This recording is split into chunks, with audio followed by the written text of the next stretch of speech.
As I'm sure you're aware, FNAF 3 gave us the Follow Me minigames. Like pretty much everything in FNAF, there's a lot of debate about these minigames, specifically when they take place in the timeline. So I've decided to take it upon myself to try and solve this mystery by doing the most insane thing possible, and that is reanalyzing the lore of these games for the millionth time to try and see if there's any piece of information that's been overlooked. Anyways, let's stop wasting time and get into the video. Now, before I talk about anything else, I want to talk about why the timeline placement of these events even matters. It matters because the placements of these events can change major parts of the overall story. For example, there's a theory of Molten MCI, which speculates that in FNAF 6, Molten Freddy has the souls, or part of the souls, of the original MCI kids. Depending on when the Follow Me minigames happen, this theory can either work pretty well pretty easily, or it would require answering a lot of questions that previously wouldn't have to be asked to make the theory possible. So yeah, these minigames matter. And the way I see it, there are really only two plausible places that these minigames could be at in the timeline.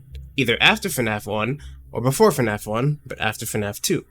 Before we get into each theory, let's go through a brief rundown of the Follow Me minigames just so we're all on the same page.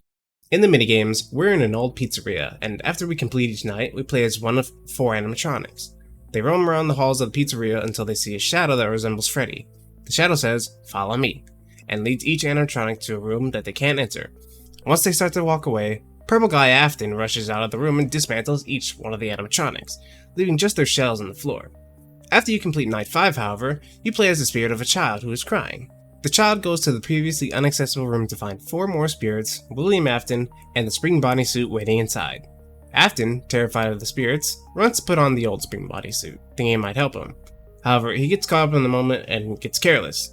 He fails to notice the leaks coming from the ceiling, and as he laughs at the spirits, the spring lock snaps, and then he gets impaled by every spring lock inside the old suit. He collapses onto the floor and starts to convulse in agony. The spirits of the missing kids slowly fade away as he meets the same fate that he inflicted upon them so many years ago. How ironic.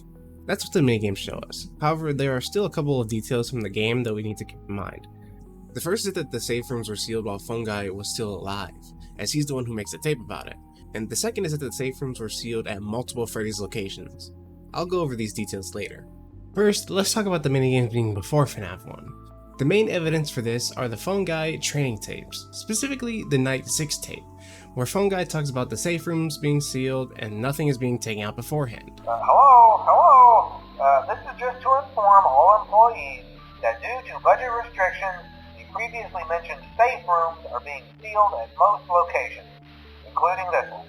Nothing is being taken out beforehand, so if you left anything inside, then it's your own fault. The argument here is that William got spring-locked and Fazbear Entertainment found him and decided to cover it up by sealing the safe room.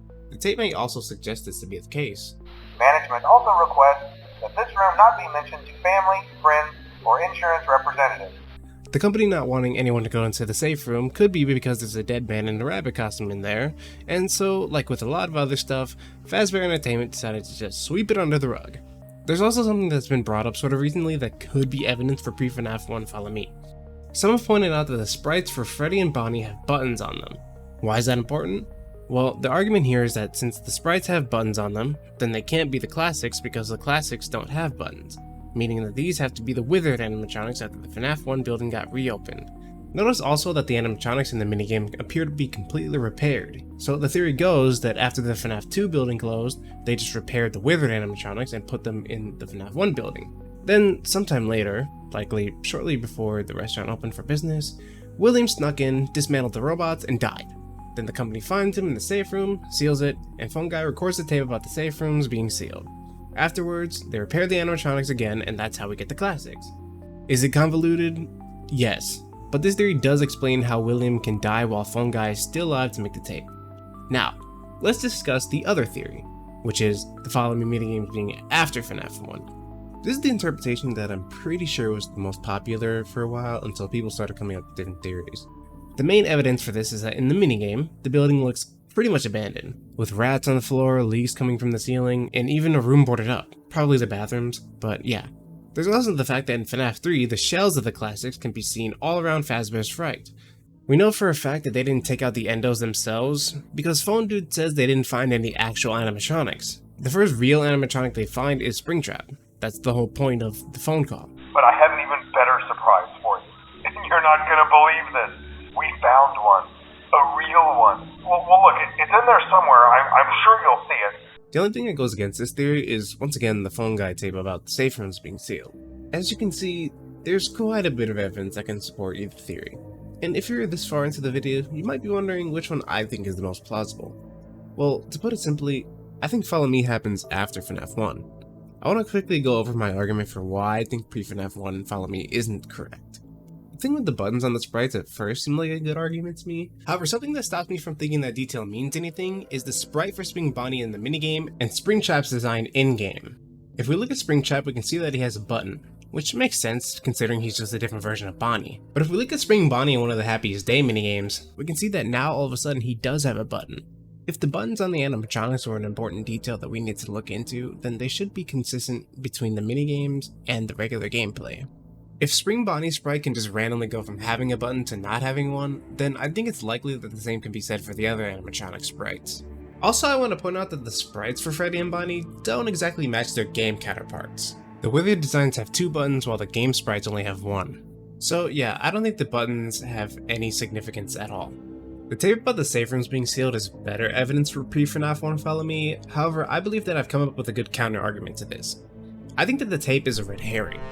You see, the tape previous to this one has Phone Guy explaining the safe rooms. During the tape, he puts a lot of emphasis on how customers should never be taken there. This is just a reminder of company policy concerning the safe room. Under no circumstance should a customer ever be taken into this room and out of the main show area. We know William lured the MCI kids into the safe room and that the cameras caught him doing this, so I think that this tape was recorded right around the time the MCI happened. Thanks to the cameras, people know that there's someone trying to lure kids back into the safe room, and so as a safety measure, they decide to seal off the safe rooms in pretty much every location. That's why the very next tape talks about sealing off the safe rooms. So yeah, I think that originally the safe rooms were sealed due to the MCI. But there's a really subtle detail that I've mentioned that could possibly prove that William couldn't have been sealed away until after FNAF 1. But let's go back to the tapes. In the tapes, Phone Guy says that the safe rooms are being sealed, but the interesting thing here is that he says they're being sealed at most locations, meaning at the time of this recording, there are multiple Freddy's locations that are currently open. Keep that in mind. The MCI after a while gets Freddy shut down. It's unknown if it was just that location or if all of them got shut down, but I'm inclined to believe the latter because of what we see in FNAF 2. In FNAF 2, it's a grand reopening of the restaurant. If there are still any Freddy's locations around, then why would this be a grand reopening? If there's still a bunch of restaurants that are open, then why make such a big deal about this one specifically? But the thing that heavily implies that there's only the one Freddy's open is the newspaper you see at the end of the game about Freddy's closing, where the CEO of Fazbear Entertainment says, quote, "After being open only a few short weeks, Freddy's Fazbear's Pizza is closing its doors. The new animatronics will be scrapped due to possible malfunctions. However, the original characters are being kept in hopes of a possible reorganization of the company. It's a minor setback. We are confident that we will reopen someday, even if it is with a much smaller budget." End quote.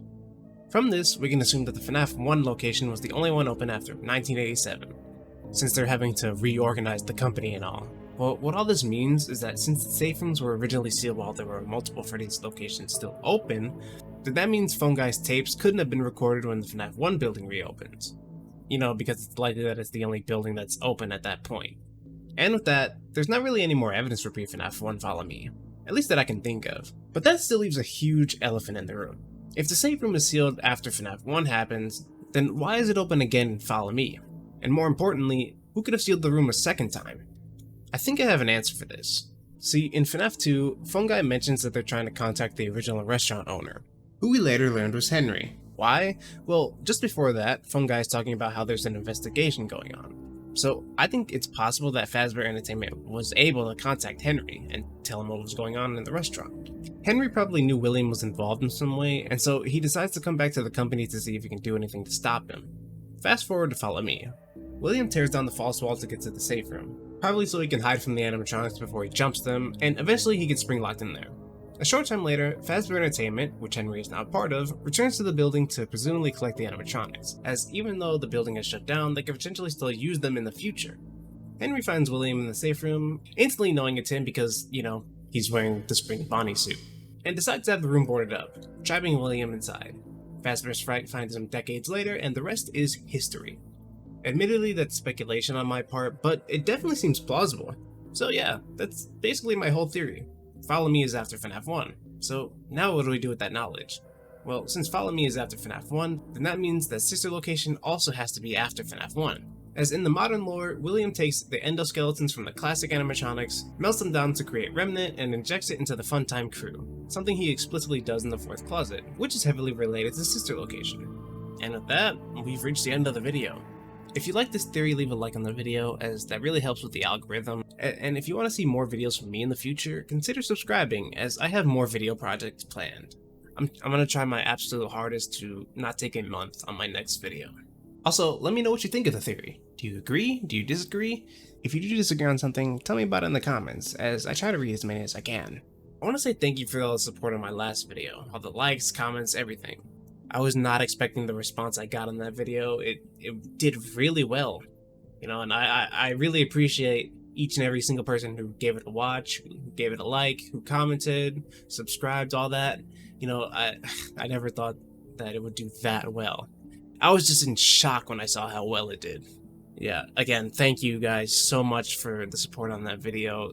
If you haven't seen it, check it out. I might put a thing on the screen so you can go click it. And with all that stuff I'm obligated to stay out of the way, bye guys.